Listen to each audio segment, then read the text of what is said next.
morning, dear students, and welcome to today's session. In this particular session, we are going to continue with our discussion of the play The Tempest, Act 1, Scene 2. And to be more precise, here we are going to discuss from line number 354 to line number 404. Now, in the last class, we saw that Prospero promised Ariel that if Ariel obeys his instructions and commands for just another 2 days, then after 2 days he would discharge him from his services and Ariel would get his liberty and freedom back. At this, Ariel is very elated. He feels very happy and at once becomes ready to carry out all the orders of Prospero. He addresses Prospero as his noble master and inquires of him that what exactly Prospero wants Ariel to do. At that, Prospero instructs Ariel that go make thyself like a nymph of the sea. Be subject to no sight but thine and mine, invisible to every eyeball else. Go take this shape and hither come into, go hence with diligence. Now here Prospero asks Ariel to go and change himself into a sea nymph, to go and change herself into a sea nymph.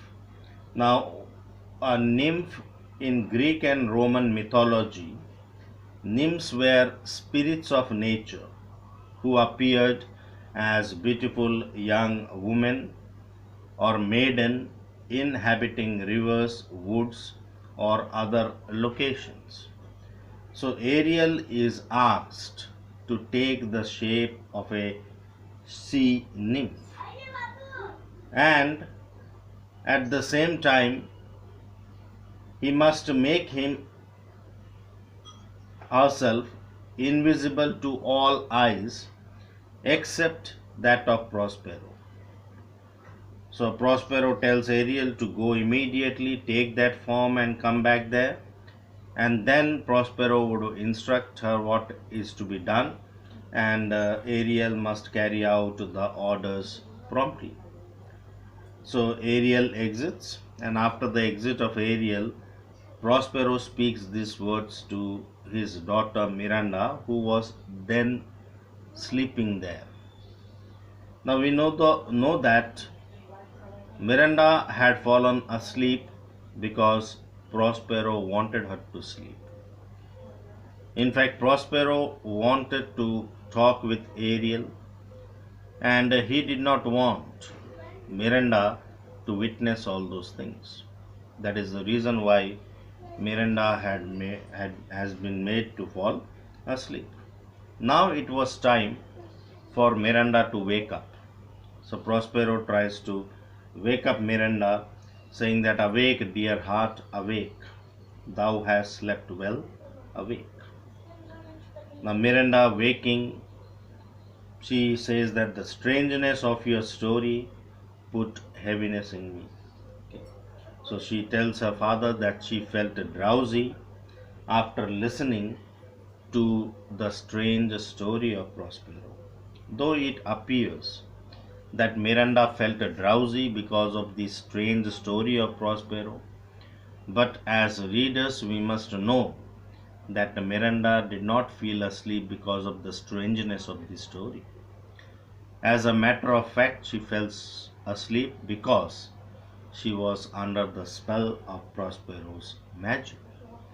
So everything that happens on that particular enchanted island is controlled and guided by Prospero.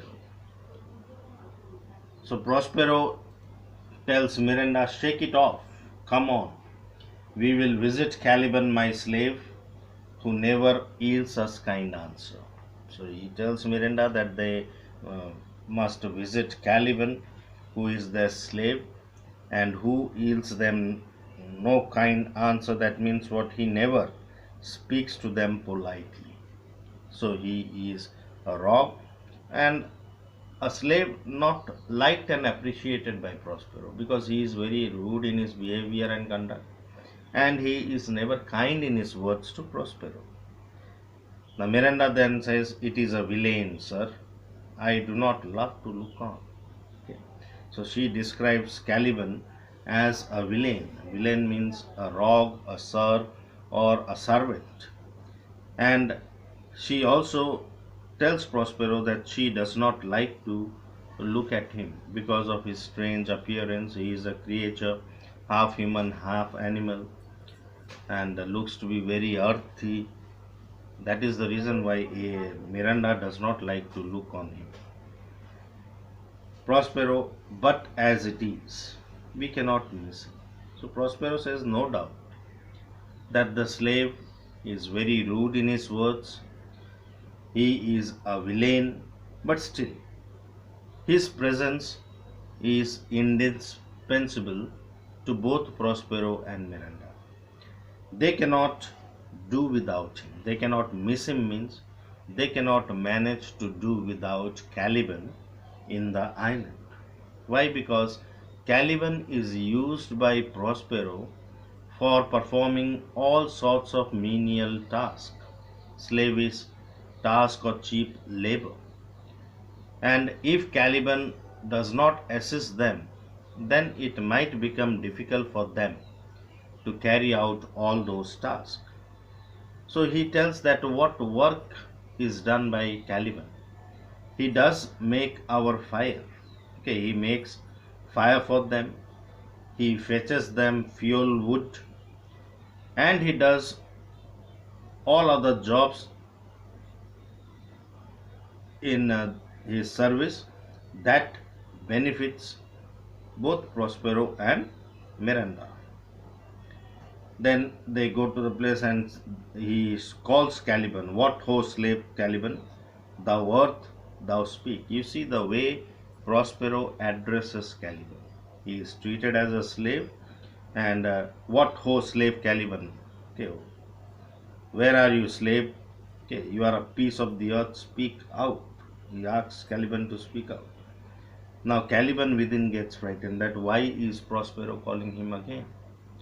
Why does his master call him again? Caliban says that there is wood enough within. So he has already stored enough fuel wood inside. What else is left to be done? So there is no rest for him at all. Okay. So he begins to think within that when there is enough fuel wood inside, then why does his master call him again? Now Prospero becomes quite annoyed when Caliban does not respond to his call at once. So Prospero says, "Come forth, I say, there is other business for thee. Come, thou tortoise, when?" So he says that he has yet some other work to do, and he addresses Caliban as a tortoise. Tortoise means he is very slow and a lazy fellow. He is very slow in carrying out the task that is given to him. And then, just at that particular moment, Ariel re enters on the scene like a water nymph. And Prospero is only able to see Ariel. Miranda is unable to see Ariel there. So he is visible only to the eyes of Prospero. And Prospero praises Ariel by saying, "Fine apparition, my quaint Ariel, hark in thine eye." Okay, fine apparition. Fine apparition means a fine spirit. Quaint here means ingenious, clever, Ariel.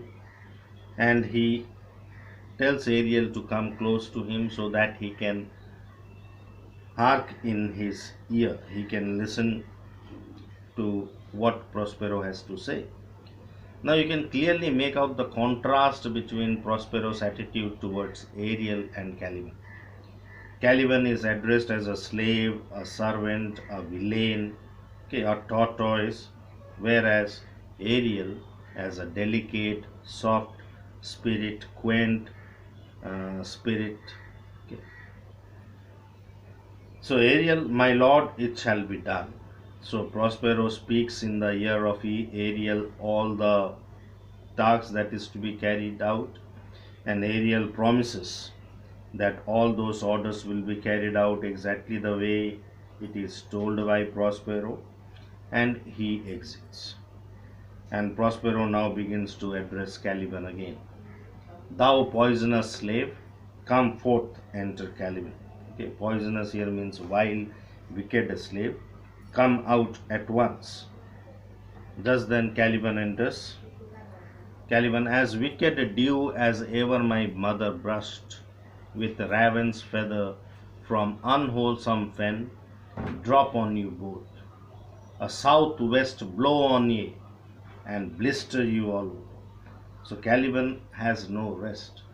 The moment he is disturbed by Prospero and the way he is dealt with by Prospero, that makes him little annoyed, and he begins to hurl abuses, curses upon both Prospero and Miranda. He says, may Prospero and Miranda suffer from the effects of dew, which is as poisonous as ever that his mother collected by brushing the unhealthy marshes with the feathers of a raven. Okay.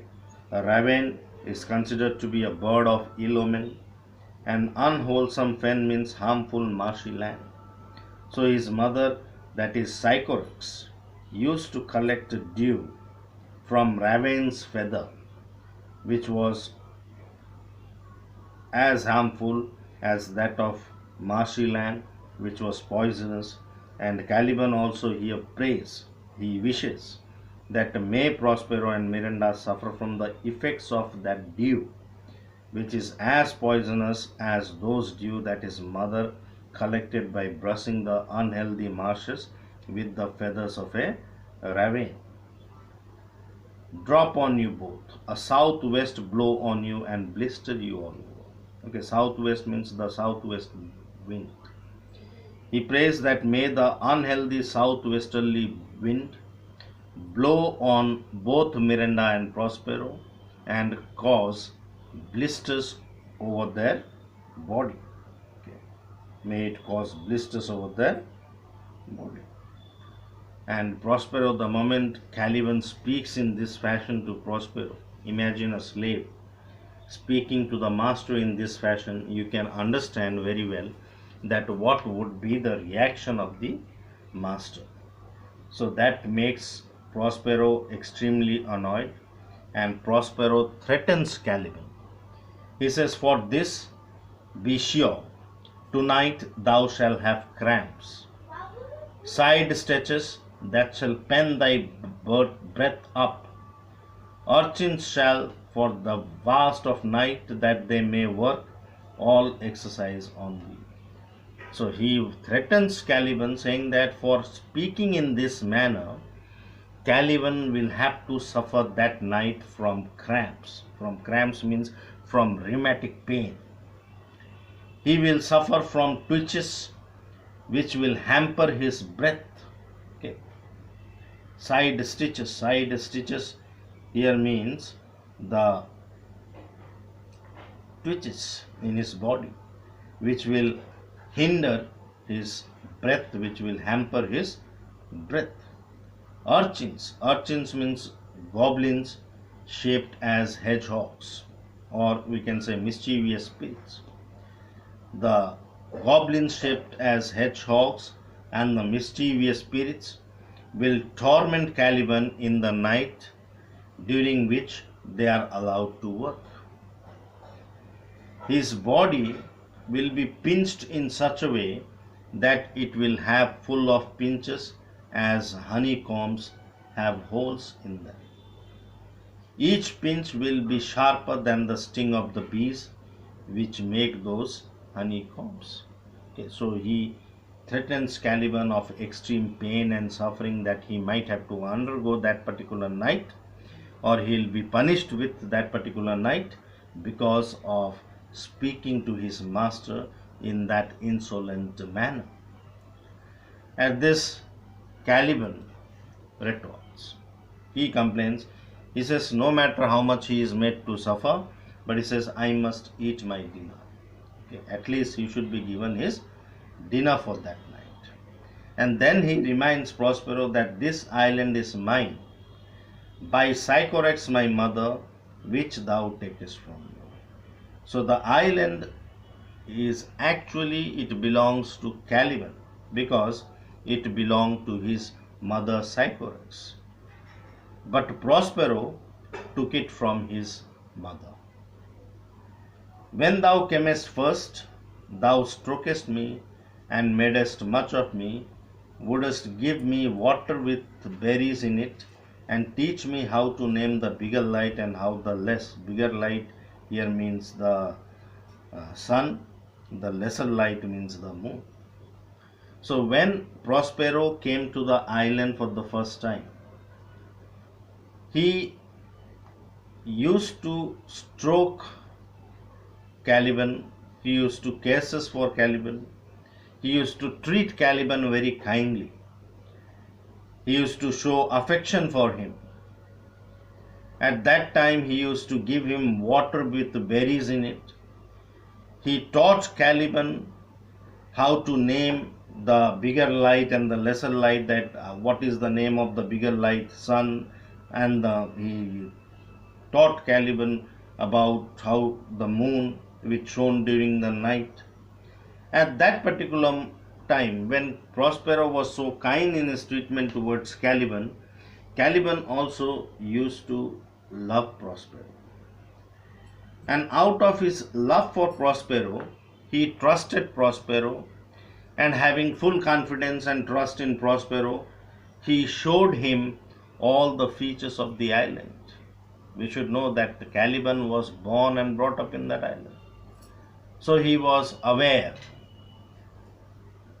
of every nook and corner of the island, whereas Prospero was a stranger to that island.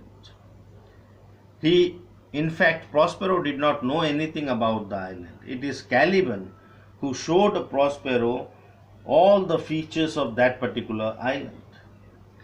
He showed him fresh springs, ponds from which salt is produced by evaporation. He showed him barren areas and the fertile fields.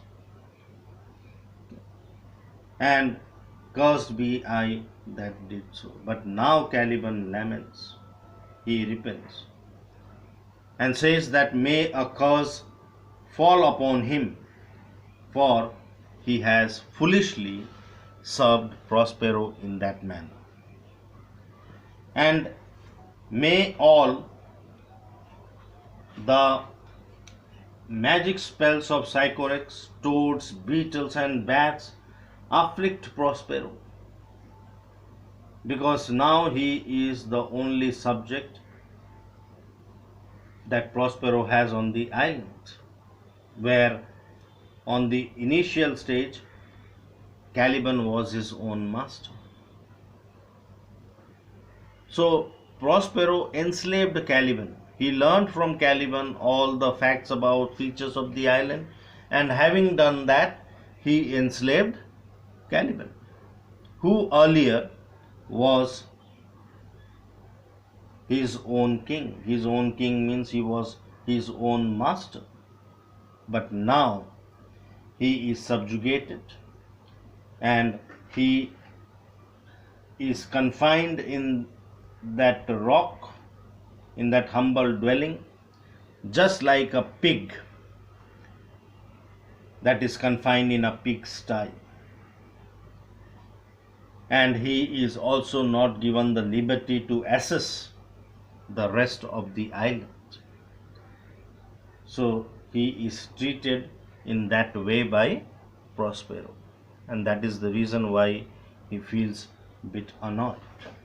He complains, he expresses his grudge against Prospero. So we do till here today. In the next class we'll be continuing from here. If any doubts, you can ask. Thank you and have a great day.